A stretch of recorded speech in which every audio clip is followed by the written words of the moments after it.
Bismillahirrahmanirrahim. Assalamualaikum warahmatullahi wabarakatuh. Perkenalkan, nama saya Nurul Khairiyah, NIM 105731105920, kelas AK20B, jurusan akuntansi, Universitas Muhammadiyah Makassar. Judul Materi yang saya akan bawakan yaitu konsep dasar perpajakan.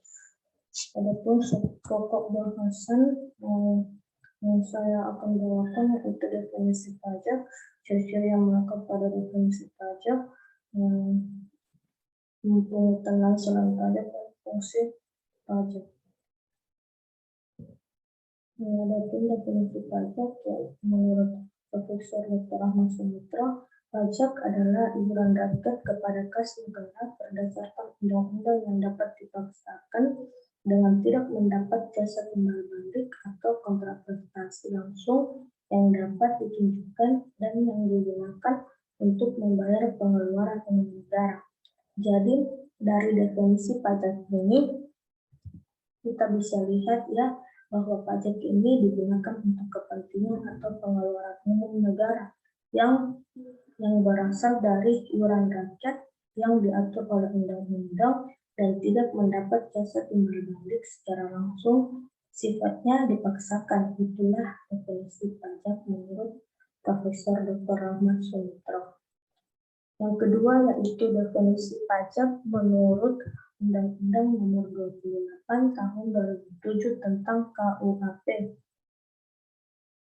yaitu pajak adalah kontribusi wajib kepada negara yang terutang oleh orang pribadi, badan yang bersifat memaksa berdasarkan undang-undang dengan tidak mendapatkan imbalan secara langsung dan digunakan untuk keperluan negara bagi sebesar-besarnya kemakmuran rakyat. Di sini mengatakan terutang oleh orang pribadi atau badan, jadi yang namanya wajib pajak itu adalah tidak semua rakyat itu sebagai wajib pajak, tapi yang sudah menjadi wajib pajak itulah disebut wajib pajak orang pribadi. Seperti orang yang bekerja di sebuah perusahaan atau sebagai karyawan, entah itu karyawan swasta ataupun negeri atau ASN. Nah, itu yang namanya wajib pajak orang pribadi atau biasa kita sebut dengan PPOP atau wajib pajak orang pribadi. Nah, ada juga wajib pajak badan. Badan itu bukan berarti badan kita atau diri kita, tapi badan itu seperti PT, CV, UD, itulah disebut dengan badan. Jadi yang terutang pajak itu oleh orang pribadi atau badan. Dari definisi ini sama yang sifatnya memaksa berdasarkan undang-undang, tidak mendapatkan jasa timbal balik secara langsung, digunakan untuk keperluan umum negara bagi sebesar-besarnya kemakmuran rakyat. Itulah tujuan dari dipungutnya pajak. Yang selanjutnya yaitu ciri-ciri yang melekat pada definisi pajak. Ciri-ciri ada 4, yaitu yang pertama, pajak dipungut berdasarkan atau dengan kekuatan undang-undang serta aturan pelaksanaannya. Yang kedua, dalam pembayaran pajak tidak dapat ditunjukkan adanya kontraprestasi individu oleh pemerintah. Artinya, misalnya WP itu orang pribadi yang dia membayar pajak tidak ada imbalannya, ya, yang diberikan langsung oleh pemerintah kepada kita. Kita tidak merasakan secara langsung, tapi secara umum kita bisa rasakan.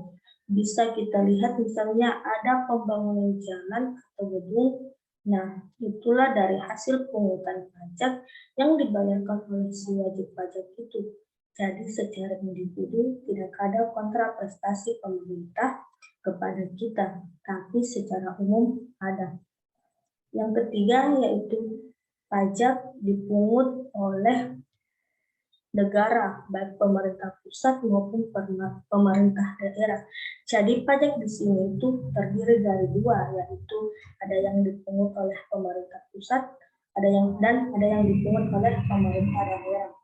Yang keempat yaitu pajak diperuntukkan bagi pengeluaran pemerintah. Selanjutnya yaitu pungutan lain selain pajak, yaitu yang pertama bea materai. Bea materai adalah pungutan yang dikenakan atas dokumen dengan menggunakan benda materai atau benda lain. Yang kedua yaitu bea masuk.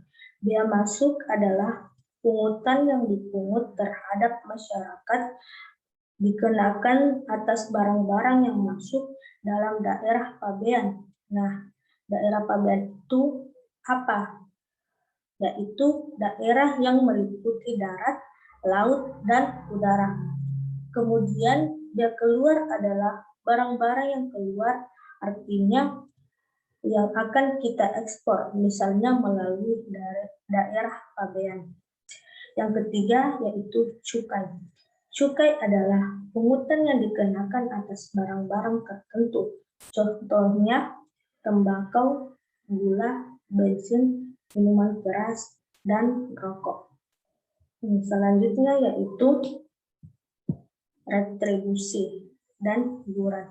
Retribusi sendiri yaitu pungutan yang dikenakan sehubungan dengan suatu jasa atau fasilitas yang diberikan pemerintah secara langsung dan nyata kepada pembayar. Contohnya retribusi parkir, retribusi pasar, dan jalan tol.